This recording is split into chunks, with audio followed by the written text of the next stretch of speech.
please subscribe and don't forget to press the bell icon to get notified whenever we upload a new video. The economic consequences of data localization are very negative. That's the word coming in from Victoria Espinel, the CEO of BSA.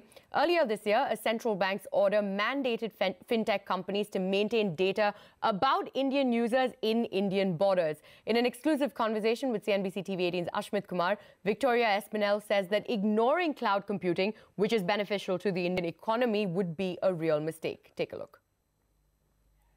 If you are forced to build data centers in every country around the world, then cloud computing doesn't exist anymore. And to turn away from a technology that has been so helpful to the economy and so helpful to businesses growing in India, I think would be a real mistake. Data localization is an issue around the world. So I work with governments in many different countries. And there are a number of governments that are considering data localization, although very few have actually put it in place. I think because the economic consequences are potentially very negative. So I have concerns about data localization, and I would hate to see that policy be expanded here in India, because I think it long term will be very harmful to the economy of India, and certainly will make it much more difficult for them to be a global player in technology. Big companies often use the non-presence of the servers as an excuse for defeating the compliance of territorial laws of a particular country. So that's essentially the argument, that having the servers here will ensure that the regulators can ensure greater accountability in terms of ensuring data security. Your take on that?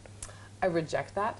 I think it's really important for law enforcement and technology companies to find ways to work together. And at least speaking for the companies that I represent, Microsoft, Symantec, Apple, they are working with law enforcement around the world, literally every minute of every hour of every day. We need something today that is much more streamlined and much quicker for law enforcement to be able to work across borders to solve crimes.